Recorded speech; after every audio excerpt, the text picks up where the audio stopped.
আসসালামু আলাইকুম, সবাই কেমন আছেন? একজন মা তার সন্তানকে কতটা আগলে রাখে দেখছেন? তার মা যেখানে যাচ্ছে সন্তানও সেখানে যাচ্ছে, মার পিছে পিছে। ঠিক আমরাও যখন ছোট ছিলাম তখন আমার আম্মু যেখানে যাইতো আমিও পিছে পিছে সেখানে যাইতাম। আর বলতাম যে মা এটা লাগবে সেটা লাগবে। মা কখনোই বলে না যে তোমাকে দেব না।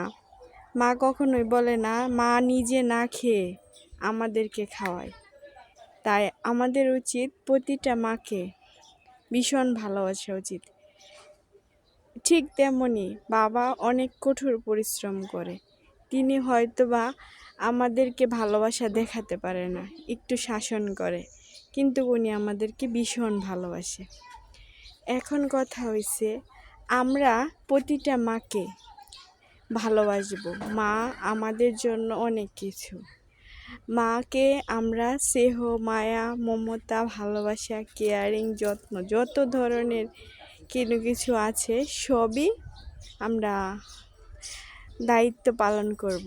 মাকে বুকে আগলে রাখবো। মা কখনোই তার সন্তানের কাছে কিছু চায় না, কখনোই বলে না যে আমার এটা লাগবে। আমরা সবসময় নিজের ইচ্ছায় নিজে গিয়ে জিজ্ঞাসা করব, মা তোমার কি প্রয়োজন? দেখেন, ছোটবেলা আমরা কিন্তু মায়ের দুধ খেয়েছি, ঠিক গরুটাও তার মার কাছ থেকে দুধ খাচ্ছে। আমরা পৃথিবীর সব কিছুর দাম দিতে পারবো, কিন্তু মায়ের ভালোবাসা, মায়ের আদর, স্নেহ, মমতা, কেয়ারিং, যত্ন এগুলো আমরা দিতে পারবো না।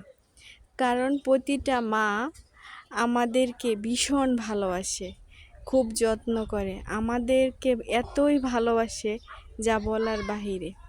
আমরা তো মনে করি যে মাকে অনেক ছেলেরা আছে উচ্চ ডিগ্রি অর্জন করে তার মাকে বৃদ্ধাশ্রমে পাঠায়, বাবাকে বৃদ্ধাশ্রমে পাঠায়। এটা করবেন না। আর যারা ছেলের বউর কাছ থেকে শাশুড়িরা বেশি কিছু চায় না, চায় শুধু একটু ভালোবাসা, একটু স্নেহ, মমতা। কারণ তারা হয়েছে আগের যুগের মানুষ আর আমরা হয়েছি আধুনিক যুগের মানুষ।